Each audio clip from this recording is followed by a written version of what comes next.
नमस्कार, बहुत स्वागत है आप सभी का। मैं हूं अंजलि सिंह। आप देख रहे हैं बीमा हो तो ऐसा। भारत का बीमा सेक्टर इन दिनों बड़े बदलावों के दौर से गुजर रहा है। देश में हेल्थ इंश्योरेंस कवरेज तेजी से बढ़ रहा है। विदेशी कंपनियां भारतीय बीमा बाजार में निवेश बढ़ा रही हैं और छोटे शहरों तक बीमा पहुंचाने की कोशिशें तेज हो रही हैं। वहीं IRDAI भी क्लेम सेटलमेंट को तेज और पारदर्शी बनाने के लिए नए नियम लेकर आया है। तो इन सभी बदलावों का बीमा ग्राहकों पर क्या असर होगा? बीमा कंपनियों की रणनीति किस दिशा में जा रही है और आपके लिए कौन सी पॉलिसी सही है, आज हम यही डिस्कस करने वाले हैं ऑन द शो में। लेकिन आपके लिए क्या खास है, सबसे पहले हम उस पर नजर डालते हैं। देखिए, महिंद्रा मनुलाइफ की बीमा बाजार में जो एंट्री है वो हो गई है। अब किस तरीके से इसे देखा जाए, इस पर बात होगी। वहीं देश में बढ़ा हेल्थ इंश्योरेंस कवरेज, जो हेल्थ इंश्योरेंस कवरेज है वो बढ़ गया है। इससे अब जो कस्टमर्स हैं उन पर किस तरीके से असर पड़ेगा। वहीं लिबर्टी म्यूचुअल ने हिस्सेदारी जो है वो बढ़ाई है। इस पर भी बात हम करेंगे कि लिबर्टी म्यूचुअल ने जो हिस्सेदारी है फिलहाल वो बढ़ा दी है, किसमें हिस्सेदारी बढ़ाई है, कितनी बढ़ाई है। वहीं छोटे शहरों तक पहुंचेगा श्रीराम समूह। देखिए, जो श्रीराम ग्रुप है वो छोटे शहरों तक अब पहुंचने वाला है। वहीं आपको बता दें कि क्लेम भुगतान के लिए नए नियम भी देखिए लागू हो गए हैं। ये नए नियम क्या कहते हैं क्लेम भुगतान के लिए, तो फिर इस पर भी हम बात करेंगे।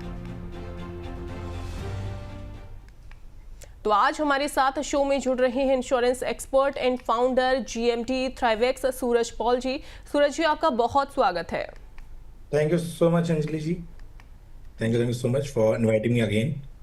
बिल्कुल, आपसे चर्चा हम शुरू करेंगे सूरज जी, लेकिन उससे पहले हम अपने दर्शकों को दिखाते हैं दिल्ली के रहने वाले राजेश वर्मा की कहानी। कैसे उनकी एक गलती से उन्हें लाखों रुपए का नुकसान हो गया। दिल्ली के रहने वाले 42 साल के राजेश वर्मा के पास हेल्थ और लाइफ इंश्योरेंस की पॉलिसी थी। एक दिन उन्हें खुद को बीमा सलाहकार बताने वाले व्यक्ति का फोन आया। उसने दावा किया कि उनकी पुरानी पॉलिसी में बड़ा बोनस जमा है और उसे पाने के लिए कुछ दस्तावेज और प्रोसेसिंग फीस जमा करनी होगी। राजेश उसके झांसे में आ गए और करीब 1,80,000 रुपए ट्रांसफर कर दिए। पैसा जमा करने के बाद फोन बंद हो गया और राजेश को पता चला कि वो किसी बीमा कंपनी का अधिकारी नहीं बल्कि एक ठग था। कुछ मिनटों की लापरवाही ने राजेश को लाखों रुपए का नुकसान पहुंचा दिया। चलिए अब चर्चा की शुरुआत करते हैं। सर, जिस तरीके से राजेश को कॉल आया, मुझे लगता है कई लोग ऐसे कॉल की वजह से शिकार हो जाते हैं स्कैम का। अब ग्राहक लेकिन ये कैसे पहचाने कि कॉल जो उन्हें आया है या मैसेज उन्हें आया है वो असली कंपनी की तरफ से आया है या ठगों ने किया है? एक्चुअली आज की डेट में अगर हम नोटिस करें तो कोई भी असली बीमा कंपनी ना फोन पे OTP, bank details, UPI pin, ये प्रोसेसिंग फीस नहीं मांगती है। तो कोई भी कॉल करने वाला व्यक्ति अगर आपका जब भी फोन करे तो सबसे पहले उसकी ID, कंपनी का नाम, ये सब नोट करना चाहिए। हमें कस्टमर केयर से, और सबसे मोस्ट इंपॉर्टेंट आपका जो बीमा सलाहकार है उससे कंफर्म करना चाहिए कि क्या ये कोई ठग तो नहीं है। और अगर वो कॉल पे आपको स्पेशली दबाव बनाए कि आज ही पैसा जमा करें, आज ही लास्ट डेट है, आज ही आपको ट्रांसफर करना है, तो कभी भी कंपनी पैसा मांगती नहीं है किसी भी सिचुएशन में। अगर ऐसी सिचुएशन आती है तो it means this is a fraud. बिल्कुल। लेकिन अगर बोनस, मैच्योरिटी या पॉलिसी अपग्रेड के नाम पर जो ऑफर्स दिए जाते हैं कॉल पर, SMS पर, उन्हें कैसे वेरीफाई करना चाहिए? तो देखिए, सबसे पहले क्या करना है, आपको अपनी पॉलिसी की जानकारी अपने जो एक्चुअल में आपका ऐप है, पोर्टल है, उस पे चेक करना है। और आपका जो भी एडवाइजर है या कस्टमर केयर है उन पे डिस्कस करिए, ना ही उनकी बातों पे विश्वास करिए। और जो भी ये चीजें होती है ना, ये फ्रॉड की, कि बोनस या मैच्योरिटी क्लेम ऐसी जो कहा जाता है, ये सबसे बड़ा रेड फ्लैग है, क्योंकि ऐसी सिचुएशंस नहीं होती है। IRDAI ने अपने आप हर जगह पर अपने एडवाइजर्स और हर चीज की जानकारी प्रॉपर दे रखी है। तो जब भी आपके पास अच्छी इन्फॉर्मेशन आए तो सबसे पहले आपको कंफर्म करना है। और एक चीज सबसे ज्यादा याद रखिए, बोनस पाने के लिए फीस जमा करने की मांग सिर्फ धोखाधड़ी ही हो सकती है और कुछ नहीं।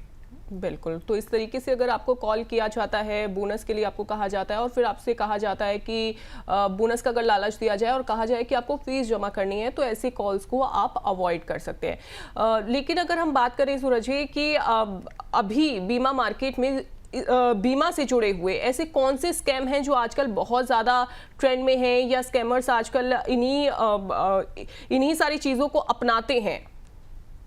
एक्चुअली आज कुछ स्कैम्स बहुत ज्यादा फेमस हो चुके हैं, जैसे बोनस रिलीज स्कैम है। उसमें क्या होता है, फर्जी बोनस या लॉयल्टी बेनिफिट दिलाने के नाम पे आपसे पैसे ले जाते हैं। मेच्योरिटी क्लेम स्कैम होता है कि बिल्कुल। पॉलिसी मेच्योर होने का झूठा दावा करके प्रोसेसिंग फीस लेना। पॉलिसी अपग्रेड स्कीम, ऐसा भी स्कैम होता है कि आपका पॉलिसी अपग्रेड हो जाएगा तो आपको पैसे देने पड़ेंगे। तो जितने भी स्कैम्स है इसके लिए, और लोग एक और स्कैम कर रहे हैं कि खुद को आईआरडीए का अधिकारी बना के, अपना ऑफिसर बना के, केआईसी अपडेट के नाम पे और सरेंडर वैल्यू के नाम पे आपसे स्कैम किए जाते हैं। तो ऐसी हर सिचुएशन में आपको पहले वेरीफाई करना है क्या ये स्कैम तो नहीं है। बिल्कुल, तो ये सारी चीज़ें वेरीफाई करनी है। और अगर आप हमारा ये प्रोग्राम देख रहे हैं तो ये बातें आपके लिए बहुत ज़्यादा हेल्पफुल रहेंगी कि अभी इस टाइम पर कौन कौन से ऐसे स्कैम हैं जो हो रहे हैं बीमा के नाम पर।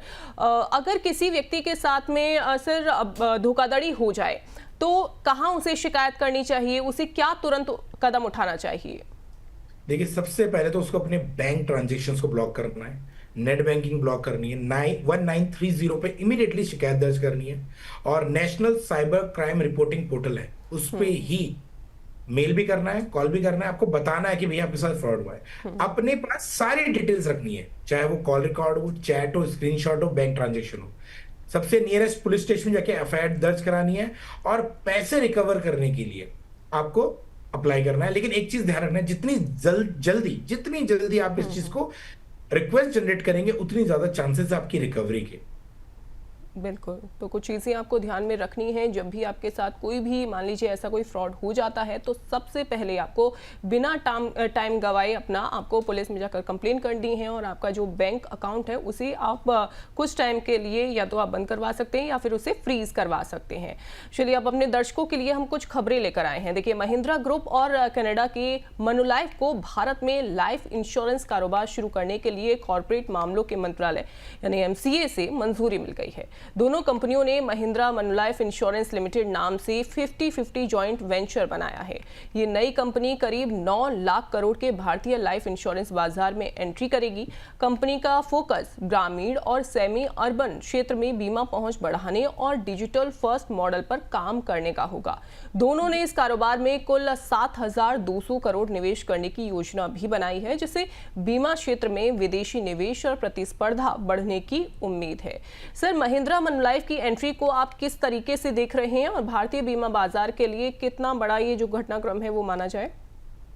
देखिए, ये एक्चुअली देखा जाए सिर्फ ये एंट्री जो है ये बहुत स्ट्रेटेजिक पार्टनरशिप है। और ये सिर्फ कंपनी नहीं, ये जॉइंट वेंचर की घोषणा 2025 में ऑलरेडी कर चुके थे और जून 2026 में ये प्रॉपर्ली शामिल हो चुकी है। भारत का जो अगर मैं लाइफ इंश्योरेंस मार्केट देखूं, ये बहुत ही तेजी से बढ़ रहा है और पेनिट्रेशन अभी बहुत ही ज्यादा बाकी है, बहुत ही ज्यादा, अभी एक्चुअली बहुत कम है। और महिंद्रा के साथ जो एडवांटेज है वो ये है कि रूरल एरिया में इनकी बहुत ज्यादा रीच है, बहुत ही ज्यादा। दोनों कंपनियों ने डिसाइड करा है अराउंड 70-100 करोड़ रुपए की इन्वेस्टमेंट करेंगे। और ये पहले भी दोनों म्यूचुअल फंड बिजनेस में, जैसे महिंद्रा का एएमसी है, ऑलरेडी ये साझेदारी कर चुके हैं। तो बहुत बड़े बाजार को देखते हुए ये जो जॉइंट वेंचर है बहुत बड़ी अपॉर्चुनिटी है और आगे बहुत अच्छे से पेनिट्रेट करेंगे। बिल्कुल। इसके अलावा ग्रामीण क्षेत्रों की अगर हम बात करें, जैसा कि आपने बताया कि काफ़ी ज़्यादा मददगार हो सकता है, वहीं छोटे शहरों में बीमा पहुंच बढ़ाने में ये जो जॉइंट वेंचर है वो कितना ज़्यादा हेल्पफुल रहेगा? देखिए, देखा जाए ग्रामीण जो इंडिया है, रूरल अगर देखा जाए तो इनका एडवांटेज ये, क्योंकि ना महिंद्रा ऑलरेडी बहुत लाखों लोगों तक पहले पहुंच चुका है। 4,000 से प्लस टच जो पॉइंट है वो ऑलरेडी ग्रामीण में एरिया में उनके हैं। और इसी में आईआरडीए ने भी नए 2 चीजें और निकाली है, बीमा वाहक और बीमा विस्तार। ऐसी योजनाओं के साथ साथ ग्रामीण लोगों को और ज्यादा एडवांटेज मिले। चुनौतियां भी हैं। चुनौतियां ये हैं कि अभी लोगों पे गांव में, विलेजेस में बहुत कम अवेयरनेस है और वो इसे अभी भी एक खर्चा मानते हैं, एक्सपेंसेस मानते हैं, कोई सुरक्षा नहीं। तो इसीलिए अगर अच्छे प्रोडक्ट आएंगे रूरल एरिया के लिए तो ये स्थिति बहुत मजबूत हो सकती है। बिल्कुल। वहीं एआई और डिजिटल फर्स्ट मॉडल से ग्राहकों को क्या फायदा मिलने वाला है? देखिए, इससे बहुत ही देखा जाए तो बहुत ही इनोवेटिव और अच्छा एडवांटेज है, क्योंकि जितना ज़्यादा, अगर मैं मनुलाइफ की बात करूं, और वो एआई में अपने आप में बहुत टॉप लेवल पे काम कर रहे हैं, नंबर 1 ऑफ द कंपनी है अमंग द वर्ल्ड और एशिया में। तो इनके आने से एआई के थ्रू अब online onboarding, claim process 24/7 seven support, इन सारी चीजों में बहुत ज्यादा एडवांटेज होगा। और बीमा सुगम जब से आया है तो दोनों को इंटीग्रेट करके पॉलिसी को कंपेयर करना, बाय करना, मैनेज करना, इन सारी चीजों में बहुत ही इजी हो जाएगा हर एक क्लाइंट के लिए, चाहे वो रूरल एरिया को चाहे वो अर्बन एरिया को। बिल्कुल, यानी कि महिंद्रा और मनुलाइफ का ये जॉइंट वेंचर है वो काफ़ी ज़्यादा हेल्पफुल रहने वाला है। चलिए आगे बढ़ते हैं। देखिए, नेशनल फैमिली हेल्थ सर्वे 6 के अनुसार भारत में हेल्थ इंश्योरेंस कवरेज में बड़ा सुधार देखने को मिला है। अब देश के 60.2% परिवारों में कम से कम एक सदस्य किसी न किसी हेल्थ इंश्योरेंस या हेल्थ फाइनेंस स्कीम के तहत कवर है। नेशनल फैमिली हेल्थ सर्वे 5 2019 और 21 में ये आंकड़ा 41% था, यानी कुछ ही सालों में करीब 19% अंक की बढ़ोतरी दर्ज की गई है। सर, क्या इस बढ़ोतरी का सबसे बड़ा जो कारण है आयुष्मान भारत जैसी सरकारी स्कीम्स हैं, क्योंकि काफी लोग इसका अभी लाभ ले रहे हैं स्कीम्स का? हाँ, काफी हद तक आयुष्मान, जो एक्चुअली देखा जाए इंडिया को राज्य सरकारों की और स्वास्थ्य योजनाओं के लिए करोड़ों के परिवारों को कवरेज दिया है। और इसी के साथ साथ कोविड के बाद बहुत ही ज्यादा जागरूकता भी बढ़ी है, जिससे हेल्थ इंश्योरेंस की नीड बढ़ी है। जहां लोग पहले 41% तक लोग कवरेज लेते थे, आज वो बढ़ के 60% से ज्यादा हो चुका है। और मेडिकल खर्चों से जो एक्सपेंसेस है उसको हर कोई सिक्योर करना चाह रहा है, तो इसका इम्पैक्ट पड़ने वाला है और रूरल एरिया में बहुत ही ज्यादा बढ़ने भी वाला है। बिल्कुल, लेकिन क्या सिर्फ हेल्थ इंश्योरेंस होना ही काफी है या फिर पर्याप्त कवर राशि भी उतनी ही ज्यादा जरूरी है? देखिए, ये बहुत ही अच्छा सवाल आपने पूछा है। इसके लिए सबसे इंपॉर्टेंट है कि आप किस एरिया में रह रहे हैं। आज की डेट में सिर्फ नाम के लिए हेल्थ इंश्योरेंस होना काफी नहीं है, क्योंकि अगर आप हॉस्पिटल में जाते हैं तो बड़े शहरों की बात बताऊं मैं, छोटी मोटी बीमारियों पे भी 5 लाख का कवर जल्दी खत्म हो जाता है। उसके बाद सारा का सारा पैसा उन्हें अपने पॉकेट से बेयर करना पड़ता है। इसीलिए आप जिस एरिया में रह रहे हैं उस हिसाब से आपके पास बिल्कुल पर्याप्त इंश्योरेंस होना चाहिए। अगर आप अर्बन एरिया में है, टियर 1 में है, तो कम से कम 15-20 लाख का इंश्योरेंस होना चाहिए। अगर टियर 2, 3, 4 में है तो 5-10 लाख का मिनिमम कवरेज होना ही चाहिए। इसके नीचे मतलब ये एक्सेप्टेबल ही नहीं है। बिल्कुल, लेकिन अभी भी 40% ऐसी फैमिलीज हैं जो बीमा दायरे से बाहर हैं। अब इसकी सबसे बड़ी वजह जो है वो आप क्या देख रहे हैं? देखिए, इसके पीछे बहुत सारे बड़े बड़े रीजंस हैं, लेकिन मैं जो देखता हूँ उसके में सबसे मेन इंपॉर्टेंट है कि अभी लोग अवेयर फिर भी बहुत कम है। पहले से ज्यादा बढ़ी है, कोविड के बाद और ज्यादा बढ़ी है, लेकिन अभी अवेयरनेस की नीड है। उससे ज्यादा इम्पैक्ट है कि इनकम नहीं है। कम आय वाले जो लोग होते हैं उनके लिए अपना लिविंग स्टैंडर्ड मेंटेन करना मुश्किल होता है। इंश्योरेंस एक एक्सपेंसेस ही है उनके लिए, तो उनके लिए मुश्किल है। और रूरल एरिया में अभी भी मतलब पहुंच हर जगह नहीं है, तो उसमें हमें और एफर्ट्स मारने पड़ेंगे। और भरोसे की बहुत कमी है। अभी भी लोगों को लगता है कि जो इंश्योरेंस प्रोडक्ट है ये फ्रॉड होते हैं, हमारे साथ गलत हो सकता है, हम बस पैसे दे रहे हैं। तो हमें यहाँ पे लोगों को अवेयर और ट्रस्ट बिल्डअप करने की बहुत ज्यादा नीड है। बिल्कुल बिल्कुल सर, चलिए अब आगे बढ़ेंगे। देखिए, अमेरिका की बीमा कंपनी लिबर्टी म्यूचुअल इंश्योरेंस ने भारत की लिबर्टी जनरल इंश्योरेंस में अपनी हिस्सेदारी बढ़ाकर 74% कर दी है। इससे पहले सितंबर 2025 में कंपनी ने अपनी हिस्सेदारी 49% से बढ़ाकर 55.4% की थी। नई हिस्सेदारी संरचना के तहत लिबर्टी म्यूचुअल समूहों की company summit Asia investments holidays के पास 74% और एनएम सिक्योरिटीज के पास 26% हिस्सेदारी रहेगी। कंपनी का कहना है कि बढ़ी हुई हिस्सेदारी से उसे भारत में अपने रिटेल और कमर्शियल इंश्योरेंस कारोबार का विस्तार करने, डिस्ट्रीब्यूशन नेटवर्क मजबूत करने और बीमा पहुंच बढ़ाने में मदद मिलेगी। सर, लिबर्टी म्यूचुअल द्वारा हिस्सेदारी 74% तक बढ़ाने को कितना बड़ा संकेत मानकर चला जाए? देखा जाए तो इंडिया के लिए बहुत ज्यादा भरोसे का संकेत है, क्योंकि लोगों को इंडिया पे विश्वास है। लिबर्टी म्यूचुअल ने अभी निवेश सिर्फ नहीं बढ़ाया है, उन्होंने बहुत ज्यादा लॉन्ग टर्म को फोकस करके देखा है। आज विदेश की जो कंपनी है वो इंडिया में अगले 10-20 सालों की ग्रोथ मार्केट के रूप में देख रही है, अगले 10-20 सालों तक अच्छी ग्रोथ मिलेगी। और इंश्योरेंस पेनिट्रेशन अभी बहुत ही ज्यादा बाकी है, क्योंकि इंडिया एक मतलब 1.4 बिलियन मतलब इतने ज्यादा लोग हैं, अभी भी हर जगह पे नहीं फैला हुआ है। तो निष्कर्ष अगर मैं देखा जाए तो ये ऑनरशिप सिर्फ बढ़ाने का नहीं, इंश्योरेंस इंडस्ट्री जो है बहुत बड़ा ग्रोथ अपॉर्चुनिटी है, उसको देख के किया जा रहा है। बिल्कुल, वहीं विदेशी कंपनियों की जो हिस्सेदारी है उसके बढ़ने से ग्राहकों को किस तरीके से फायदा होगा? देखिए, ग्राहकों को बहुत ज्यादा एडवांटेज है, क्योंकि अब जितना ज्यादा फॉरेन इन्वेस्टमेंट होगा तो वो ज्यादा और ग्रोथ करेंगी। डिजिटल और एआई को इनबिल्ड करेंगी तो क्लेम प्रोसेस हो गया, कस्टमर सर्विसेज होगी, कस्टमाइज इंश्योरेंस प्रोडक्ट लेके आएंगे, एआई और टेक्नोलॉजी के बेसिस पे बहुत ज्यादा और ग्रोथ की जाएगी। तो इन सबका फायदा अल्टीमेटली कस्टमर को ही होना है। बिल्कुल, तो कस्टमर को इसका सीधा फायदा जो है वो मिलने वाला है। चलिए अब एक और खबर, काफ़ी इंपॉर्टेंट खबर दर्शकों के लिए। देखिए, श्रीराम जनरल इंश्योरेंस ने पिरामल फाइनेंस के साथ साझेदारी की है ताकि छोटे शहरों, कस्बों और ग्रामीण इलाकों में बीमा की जो पहुंच है वो बढ़ाई जा सके। इस साझेदारी के तहत एसजीआई अपने बीमा उत्पाद पिरामल फाइनेंस के नेटवर्क के जरिए ग्राहकों तक पहुंचाएगी। वहीं आपको बता दें कि पिरामल फाइनेंस का नेटवर्क 26 राज्यों में 701 शाखाओं और 13,000 से अधिक पिन कोड तक फैला हुआ है। इससे उन इलाकों में भी बीमा उत्पाद पहुंच सकेंगे जहां अभी बीमा कवरेज काफी कम है। सर से इसके बारे में समझ लेते हैं। सर, छोटे शहरों और ग्रामीण इलाकों में बीमा पहुंच अभी भी कम क्यों है? इसके पीछे क्या रीजन है? देखिए, इसके पीछे बहुत सारे अगर रीजन देखा जाए तो देश में अभी भी मतलब 3.5 लाख करीब इंश्योरेंस एडवाइजर्स हैं हेल्थ इंश्योरेंस के, लेकिन इसमें से अधिकांश लोग जो है टीयर 1 और टीयर 2 में ही इनबिल्ट और वहीं पे बिजनेस कर रहे हैं। लेकिन अगर यहां देखा जाए तो सिर्फ 1/3 लोग ही टीयर 1 और टीयर 2 में रहते हैं। ज्यादा लोग टीयर 3-4 में जाने की नीड ही नहीं करे, क्योंकि कहीं ना कहीं वहां पे लिटरेसी रेट कम है, क्लेम डिनायल्स होता है, हिस्ट्री ऐसी है और इरेगुलर रूरल इनकम है, लोगों को इनकम भी नहीं मिलती। तो जितने ज्यादा एडवाइजर्स उस तरफ जाएंगे, जितना ज्यादा लोग वहां पे फोकस करेंगे, उतना ज्यादा अभी ग्रोथ होने की चांसेस है। बिल्कुल, लेकिन क्या आप ऐसा मानते हैं सर कि क्या छोटे शहरों के ग्राहकों की बीमा जो जरूरतें हैं वो अर्बन सिटीज के लोगों से थोड़ी सी डिफरेंट है? डेफिनेटली। अगर मैं आज की बात करूं, अर्बन एरिया में लोगों को बहुत ज्यादा अवेयरनेस है, उन्हें टर्म प्लान, यूलिप है ना, अपनी vehicle insurance, house insurance, fire insurance, इन सब की नीड होती है। लेकिन अगर टीयर 3-4 की मैं अगर बात करूं या गांव की बात करूं, वहां पे अभी भी रूरल मार्केट में क्रॉप, कैटल इंश्योरेंस ये ज्यादा फेमस है और हद से ज्यादा अपना कमर्शियल व्हीकल, इन प्रोडक्ट के बेसिस पे उनकी डिमांड ज्यादा बढ़ती जाती है। लेकिन हाँ, पिछले 5 सालों में टीयर 2 और 3 में 62% नए हेल्थ इंश्योरेंस पॉलिसीज जनरेट हुई हैं, जो स्पेशली उनके लिए। तो अगर एक अच्छा प्रोडक्ट अगर आए रूरल एरिया के लिए तो डेफिनेटली हाँ, बहुत अच्छी ग्रोथ हो सकती है।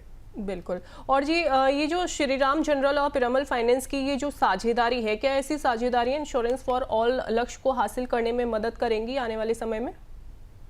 डेफिनेटली, क्योंकि पिरामिल अपने आप में एक बहुत बड़ी कंपनी है और जैसा आप ऑलरेडी बता चुके हैं, 26 राज्यों में 701 से ज्यादा ब्रांचेस हैं और आज इंडिया के 13,000 से प्लस पिन कोड में उनका नेटवर्क है। तो जब वहां पे ऑलरेडी वो सेटअप है, तो अगर वो इस कोलैबोरेशन को और आगे लेके जाए तो रूरल एरिया में जाके और इंश्योरेंस को ग्रो किया जा सकता है। बिल्कुल, और इंश्योरेंस को ग्रो किया जा सकता है।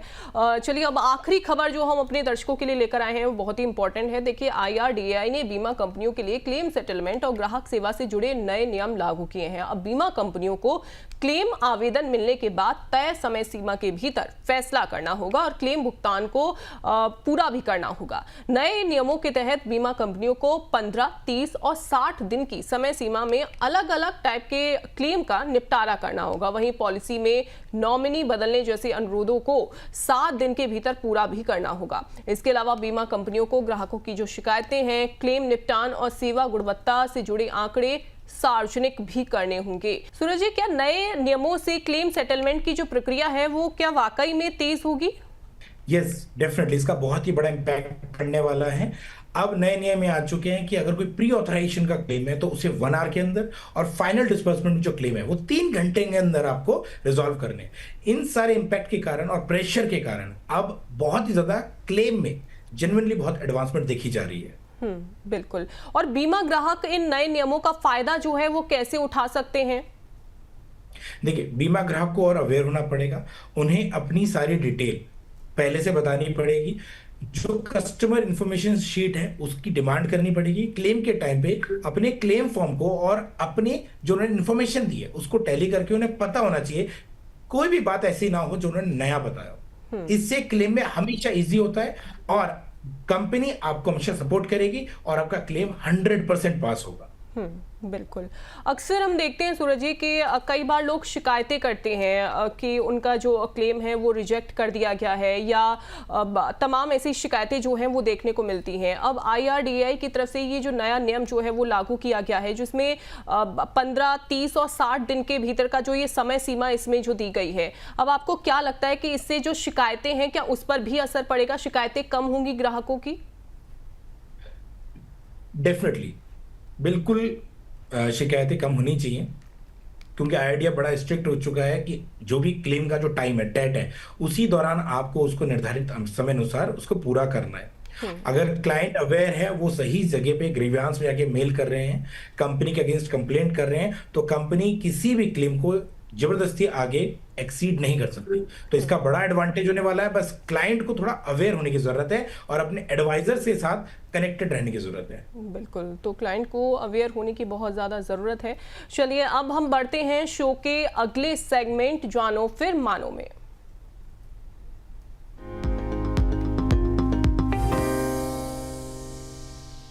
इस सेगमेंट में हम एक पॉलिसी का 360 डिग्री रिव्यू करेंगे और जानेंगे कि ये पॉलिसी किन ग्राहकों के लिए सही है। हम बात कर रहे हैं LIC न्यू जीवन साथी प्लान की। अब इस जानकारी के लिए हम चलते हैं अपनी सहयोगी दिव्या के पास। इस पॉलिसी के बारे में और कुछ ज़्यादा जानकारी वो देंगी।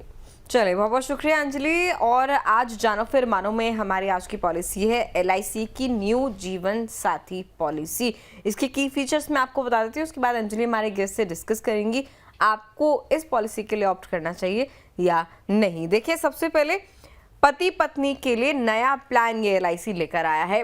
इसमें सबसे पहले तो आपको LIC का देखिए जॉइंट लाइफ सेविंग प्लान ये है। जॉइंट यानी कि पति पत्नी दोनों इसके लिए ऑप्ट कर सकते हैं। पति पत्नी दोनों को एक ही पॉलिसी में कवर मिल जाएगा, दोनों एक ही पॉलिसी में कवर हो जाएंगे। सुरक्षा और बचत का कॉम्बिनेशन दोनों यहाँ पर आपको मिल जाते हैं इस पॉलिसी के अंतर्गत। परिवार की वित्तीय सुरक्षा पर इस पॉलिसी का मेजर फोकस रहता है। आगे बढ़ेंगे और क्या इसके फीचर हैं। देखिए, 2 प्रीमियम विकल्प आपको इसमें मिल जाते हैं, सिंगल प्रीमियम और लिमिटेड प्रीमियम। एक मुश्त या फिर किश्तों में आप भुगतान इसके प्रीमियम का कर सकते हैं। साथ ही जरूरत के अनुसार विकल्प है, आपको जो भी बेहतर लगे अपने हिसाब से उसको आप चूज कर सकते हैं। अलग अलग वित्तीय प्रोफाइल के लिए ये प्लान है, यानी कि आपकी इनकम के हिसाब से अलग अलग रेंज में ये प्लान आपके लिए अवेलेबल है, आप जिसमें भी चाहे ऑप्ट कर सकते हैं। अब डबल लाइफ कवर, देखिए दोनों पॉलिसी धारकों को बीमा सुरक्षा यहाँ पर मिल जाएगी। जैसे कि हमने आपको बताया, परिवार को आर्थिक सहारा यहाँ पर मिल जाएगा। इसके साथ ही एक सदस्य की मृत्यु के बाद भी कवरेज जो है इस पॉलिसी में जारी रहेगी, यानी कि पति पत्नी में से कोई एक भी अगर खुदा खास्ता गुजर जाता है तो दूसरे के लिए कवर जारी रहेगा। आगे बढ़ेंगे और क्या इसके फीचर हैं। गारंटीड बेनिफिट्स की ओर बढ़ते हैं। देखिए, गारंटीड एडिशंस का लाभ यहाँ पर आपको मिल जाता है। मैच्योरिटी पर एक मुश्त भुगतान का फीचर यहाँ पर है। सुरक्षा के साथ सेविंग्स भी आपकी इसमें होती रहती हैं। साथ ही लॉन्ग टर्म फाइनेंशियल प्लानिंग आपकी यहाँ पर और बेहतर तरीके से इस पॉलिसी के साथ LIC की हो जाएगी। अब आगे बढ़ते हैं, लिमिटेड प्रीमियम की खासियत आपको बताते हैं। लिमिटेड और साथ ही सिंगल प्रीमियम का आगे कंपैरिजन भी करेंगे। लिमिटेड प्रीमियम की क्या खासियत है, पहले पॉलिसी धारक की मृत्यु के बाद प्रीमियम माफ हो जाता है, यानी कि पति पत्नी में से अगर कोई एक पॉलिसी धारक नहीं रहता तो दूसरे के लिए प्रीमियम माफ हो जाएगा, नहीं चुकाना होगा। दूसरे पॉलिसी धारक के लिए जारी रहती है स्कीम, कवर हालांकि जारी रहेगा, प्रीमियम नहीं देना है लेकिन आप पॉलिसी में अभी भी कवर हो रहे हैं। परिवार पर अतिरिक्त बोझ नहीं पड़ता, इससे परिवार की अधिक वित्तीय सुरक्षा यहाँ पर हो जाती है। आगे बढ़ेंगे, single premium versus limited premium. Single premium आपने एक बार में प्रीमियम दे दिया, लिमिटेड प्रीमियम आपने किश्तों में प्रीमियम दिया। देखिए, सबसे पहले जैसे कि मैंने कहा एक बार में प्रीमियम है, और लिमिटेड प्रीमियम में 5 साल, 10 साल या 15 साल में आप प्रीमियम का भुगतान कर सकते हैं। प्रीमियम वेवर, सिंगल प्रीमियम में कोई वेवर नहीं मिलता, आपको प्रीमियम पूरा का पूरा यहाँ पर चुकाना है। लेकिन लिमिटेड प्रीमियम में जैसे कि आपको पहले मैंने बताया, अगर एक जीवन साथी की मृत्यु हो जाती है तो प्रीमियम नहीं देना होगा आगे का, यानी कि इसमें वेवर ऑप्शन अवेलेबल है। कैश फ्लो इम्पैक्ट कैसे है, शुरुआत में ज्यादा और समय के साथ भुगतान लिमिटेड प्रीमियम में आपको करना होगा। किसके लिए बेहतर है, सिंगल प्रीमियम लमसम निवेशक के लिए, जिनके पास इकट्ठा एकमुश्त पैसा उनके पास पड़ा हुआ है, उनके अकाउंट में, उनकी जेब में पड़ा हुआ है। लिमिटेड प्रीमियम नियमित आय वाले परिवार जो हर महीने सैलरी आती है, थोड़ी थोड़ी सेविंग्स करते हैं, तब कोई पॉलिसी लेते हैं, उनके लिए बेहतर है। और उसके बाद फ्लेक्सिबिलिटी के हिसाब से अगर हम देखें, सिंगल प्रीमियम में फ्लेक्सिबिलिटी कम है, ऑब्वियसली आपको एक साथ भुगतान करना है प्रीमियम का, और लिमिटेड प्रीमियम में फ्लेक्सिबिलिटी आपको ज़्यादा यहाँ पर मिल जाती है LIC की जीवन साथी पॉलिसी में। अंजलि। बहुत शुक्रिया दिव्या, LIC न्यू जीवन साथी प्लान के फीचर्स बताने के लिए और साथ ही सिंगल प्रीमियम और लिमिटेड प्रीमियम का जो डिफरेंस आपने बताया उसके लिए भी बहुत शुक्रिया। चलिए अब गेस्ट की तरफ आगे बढ़ते हैं। सर, LIC न्यू जीवन साथी को पारंपरिक जॉइंट लाइफ प्लान से अलग क्या बनाता है?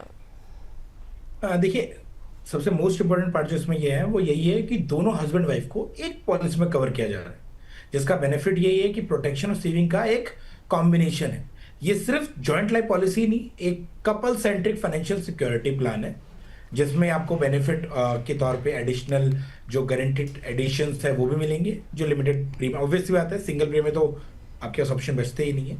और फर्स्ट जो अगर किसी भी कपल में किसी की डेथ होती है तो पॉलिसी कंटिन्यू रहेगी। तो ये सबसे डिफरेंट पॉइंट प्लान और फीचर्स है जो पूरे किसी और प्लान में नहीं है, अवेलेबल नहीं है अभी। बिल्कुल। वहीं सिंगल प्रीमियम और लिमिटेड प्रीमियम जैसे इसमें दो ऑप्शंस दिए गए हैं।